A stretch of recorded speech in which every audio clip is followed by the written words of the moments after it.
Fake, fake, fake, fake. Boy, this irritates me. And I'm going to represent Cowboys Nation, and it's going to irritate you too. And this is ESPN's fault. Worldwide leader. The Cowboys, ESPN has declared, are fake contenders. Now, I don't know how anybody knows this, but ESPN knows it. So, I'm Mike Fisher, by the way, on the Cowboys and the NFL. Thanks for joining us. Call me a skeptic when it comes to this supposed collection of skeptics. So it seems, quote, multiple NFL executives are seeing the Dallas Cowboys as something less than a legitimate Super Bowl contender. Or maybe better said, it seems like one reporter from ESPN thinks this. One reporter from ESPN is framing things in this certain way because, my theory, there's nothing that gets traction and attention in sports when it comes to sports reporting like a bold declaration of America's team, especially if it's a negative one. So along comes Jeremy Fowler. I don't know Jeremy. I'm sure, as my late great friend Leon Simon would say, he's Mr. and Mrs. Fowler's boy. That's all I know about him. He's got parents. He's got two nostrils. He's got probably, I assume he's got two legs. That's all I know about him. Quote from Jeremy Fowler. I like Dallas's chances to make some noise in the playoffs, but when I ask execs around the league, the words fringe contender come up a lot. Do they now, Jeremy?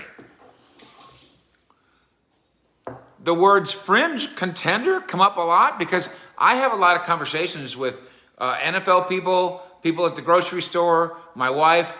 The word fringe is not really a word that pops up all the time. So how interesting that you would have conversations with multiple NFL executives and the word fringe would just magically pop up. Fascinating, Jeremy.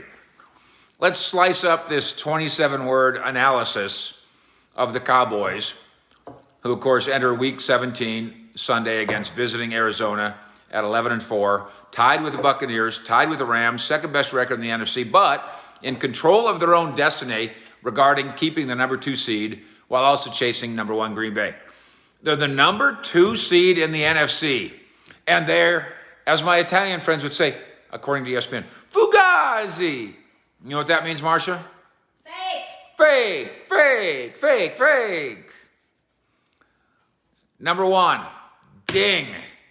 So Fowler likes Dallas's chances. Well, good. Oh, Marcia's going to get the bell out here. I had put the bell away for the evening. Well, it's But a weekend after all. there happens to be 3 things, so it fits the format. Thing number 1. So Jeremy Fowler likes Dallas' chances. Well, that's great. I'm betting. All the money we have, which isn't much, I'm willing to bet on Jeremy Fowler's opinion. I don't even know Jeremy Fowler. This is very CYA, which is an abbreviation for, Marcia? Capel Youth Association. No, it's not Capel Youth Association, Marcia. It's Cover Your Ass.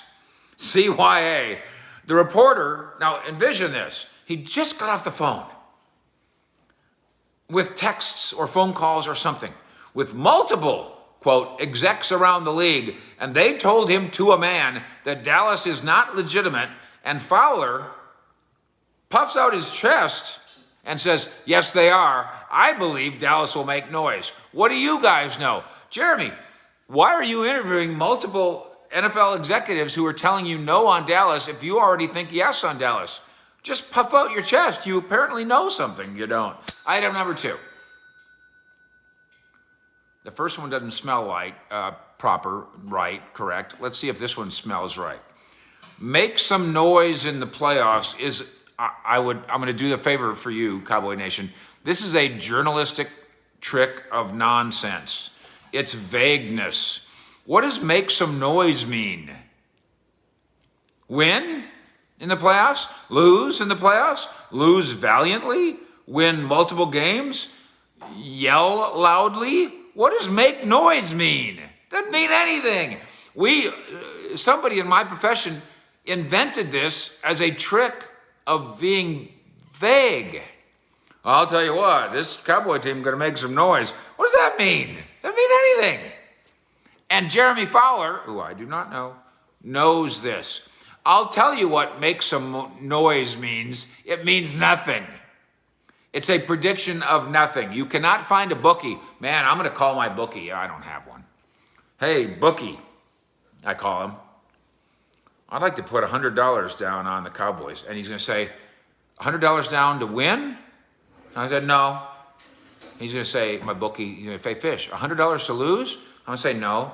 He says, what are you going to put $100 on? I'm going to say, well, I'm going to put $100 on the Cowboys to make some noise. What? That does not smell right. Item 3. While I am certainly not questioning Fowler's ability to text multiple NFL execs, it's been done, to collect their opinions, I would be interested to know more. Did Fowler text 3 execs? 5? 10? What is multiple? More. How many is enough? Marsha, what? Multiple is more than 2. Multiple's 2. Yeah, I guess it is 2. So did he text 2? Maybe. Did he text 20? Probably not. Probably not. To ask them specifically, because as you may be aware, I text NFL execs, but it's not always a free-flowing, wide-open, wide-ranging, wild, wild west conversation. It's pretty specific. In my text, now maybe I'm no Jeremy Fowler. I'm just a broken down old sports writer. So Jeremy texted multiple execs, 2 or 3 or 10 or 20, to specifically ask about Dallas's legitimacy as a Super Bowl contender? Psst, I strongly doubt that. Did he phrase the question in a way that would cause multiple NFL execs to literally text back what Jeremy claims is the words that multiple NFL execs use, which is fringe contender? Fowler very specifically uses the phrase fringe contender and claims that in his discussions with multiple NFL execs about Dallas, that those words, quote, those words come up a lot. And I will dare to be harsh here. And if Jeremy Fowler wants to call me and say, what's your problem with me? I will gladly buy him a beer and we will probe each other's deep, deep psyches. That's bullshit. You did not get multiple texts from multiple NFL executives who specifically used the word about the Cowboys, fringe contender. I'm calling you out, Jeremy. You did not. Not unprovoked. You might have asked to 2 NFL executives, hey, question, NFL executive, is Dallas a fringe contender? And you might have got 2, maybe you sent that to 10 of them, and maybe 2 came back and said, yes, Dallas is, yeah. So they were your words, if they were anybody's at all. There is logically, and this goes to my thing about Dan Quinn. I'm trying to teach, with all due respect, Cowboy Nation, what's going on with Dan Quinn. And some of you have said, how do you know what's inside Dan Quinn's mind? Well, first of all, maybe I do. But second of all, I understand the logic of circumstance. There is logically 0 chance that more than one NFL executive, without prompting from Fowler, specifically texted him using the words fringe contender to describe the Cowboys. It is a mathematical impossibility that more than one person used that phrase of his own volition. Impossible. I can virtually guarantee you that fringe contender is the writer's phrase period. Any claim otherwise does not smell right. Speaking objectively, because you're Cowboy Nation and I get to be objective and I'm proud of it. There are not very many 11-4 teams in the history of the NFL that came by their record in some illegitimate, bogus, fake, fugazi manner. Not very many, maybe zero. There are, in my recollection, 0 teams with 11-4 records who aren't good. 0. On offense, the Dak Prescott-led Cowboys lead the NFL with 410 yards a game. On defense, they forced an NFL high 33 turnovers. I don't know what more you want me to do. Yards and points on offense, yards and takeaways on defense. These are standard measures, and Dallas measures up by any evaluation.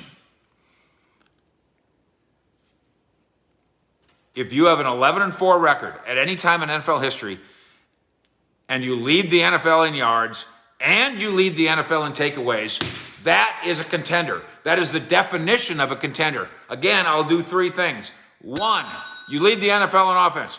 2, you lead the NFL in defensive takeaways. 3, you have an 11-4 record.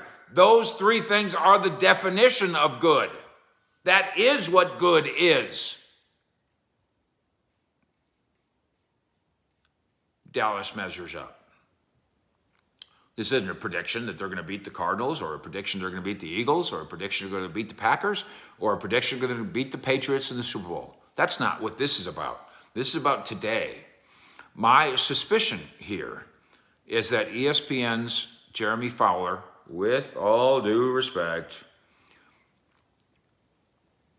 is not honestly representing, as he claims to be, some sort of movement of NFL executives who think the Cowboys are pretenders.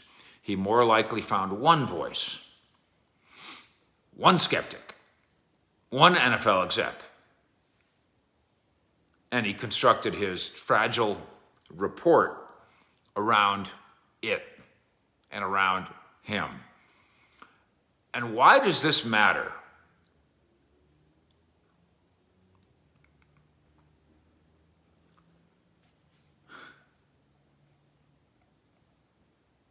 Multiple NFL execs who share a lockstep opinion about an issue represents a movement worthy of attention. If I could tell you that I've talked to multiple NFL executives who want to get rid of the referee play, if I told you I got multiple NFL executives who think Dak Prescott is not good, if I told you I got multiple NFL executives who think Jerry shouldn't be in the Hall of Fame, whatever, that would represent a movement worthy of attention. Here, ESPN is pretending it has unearthed such a movement when it hasn't. And that is worthy of our scorn. Fish out.